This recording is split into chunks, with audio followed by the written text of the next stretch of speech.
Webcasting around the world from the desert metropolis of Phoenix, Arizona, this is The Dividing Line. The Apostle Peter commanded Christians to be ready to give a defense for the hope that is within us, yet to give that answer with gentleness and reverence. Our host is Dr. James White, Director of Alpha and Omega Ministries and an elder at the Phoenix Reformed Baptist Church. This is a live program, and we invite your participation. If you'd like to talk with Dr. White, call now at 602-973-4602, or toll free across the United States, it's 1-877-753-3341.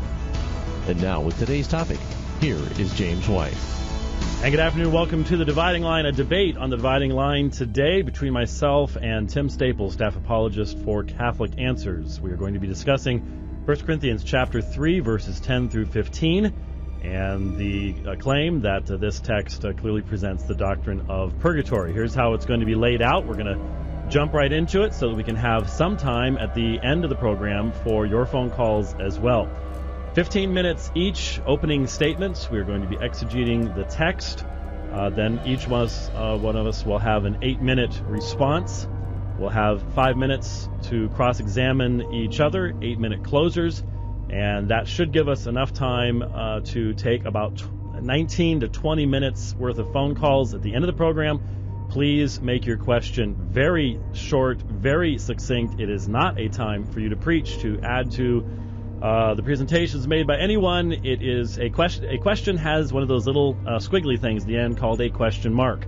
So please make sure that you get to your question very, very quickly, and we will attempt to answer it as succinctly as possible. We will not open the phone lines for those questions until 5 o'clock Mountain Standard Time, which would be 4 o'clock in the Pacific and whatever it is, wherever else you are. You can figure it out from there. So with that, I would like to welcome to the air Tim Staples, and thank you for joining us, Tim. It's great to be with you, James. All right. So since we have a lot to get to and not a whole lot of time to do it in, sure, we'll go ahead and if you'd like to begin, sir. Sure. I'd like to begin by thanking you for sending me over a couple links to audio files from your radio broadcast that really helped me prepare for this dialogue. The first was a critique of an answer I gave on Catholic Answers Live to one of our callers who had a question about purgatory in 1 Corinthians 3, and that actually served as the impetus for this dialogue. And the other was a section from a debate on purgatory you had, as you know, with Father Peter Stravinskas, and I'm going to be using these as sort of a foundation for my opening remarks, focusing on the 1 Corinthians 3, 10 through 15, as you said. Now, I suppose I could begin by saying from a Catholic and biblical perspective, this is really not difficult to see. In a nutshell, St. Paul is here giving us a vivid picture of the judgment, which is obviously after death, and he tells us that at the judgment, and I know we'll get some play on this, there will be some who are already perfectly purified, so that they will not experience the pains of purgatory, but they will receive their reward immediately. And there are those who will not have been perfectly sanctified, so they will undergo a purging of all imperfections so that they can enter into the glory of heaven. St. Paul says it like this. I'll just read verses 13 through 15. Each man's work will become manifest, for the day, referring to the judgment, will disclose it, because it will be revealed with fire, and the fire will test what sort of work each one has done. If the work which any man has built on the foundation survives, he will receive a reward. If any man's work is burned up, he will suffer loss, though he himself will be saved, but only as through fire. Now, as James knows, and I've said many times on Catholic Answers Live, we have here depicted a place, or more properly speaking, a state of being described that is obviously not hell because folks are being saved. It's not heaven because there's imperfection being taken away.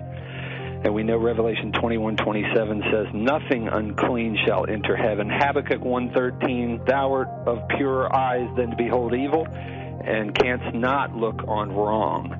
Now, in a nutshell, this is a great definition of purgatory, piece of cake. But what I want to do here is back up and take the text apart a bit, and I'll start by saying that listening very carefully to your critiques of what I said, really pretty much everything I've said so far and more, and examining 1 Corinthians 3 again, I found that I agreed with you that St. Paul here is basically continuing a discussion that goes back especially to verse That would be verse 5, where he focuses on his own and Apollos' apostolic endeavors.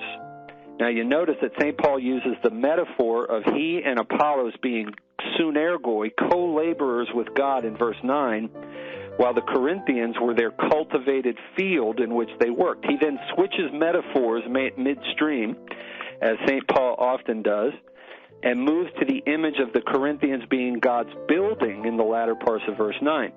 Then in verse 10, St. Paul moves from considering himself and Apollos to now focusing on himself as he says, a wise master builder who laid the foundation, the melion, and he then mentions an indefinite another, allos, who would then build on that foundation.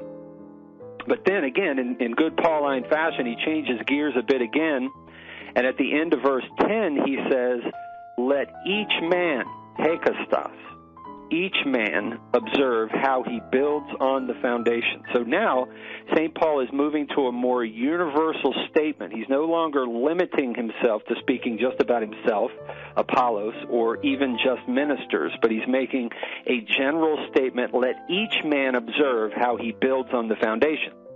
And this leads him to verse 11, where he says, for no other foundation can anyone lay. Actually, he uses there oudeis, which means no one. So we could say here, no one is able to lay any other foundation. Again, though, he's stressing a more universal application. But at any rate, to quote the RSV, for no other foundation can anyone lay than that which is laid, Jesus Christ. St. Paul tells us what I assume all of us as Christians agree, that Jesus Christ is the foundation of all our apostolic endeavors. Indeed, he is the foundation of our lives. Now, St. Paul doesn't specifically say foundation of our lives, but I don't think it's a stretch to say that Christ is being presented here as our foundation. But at any rate, it's at this point in verse 12 where St. Paul then says,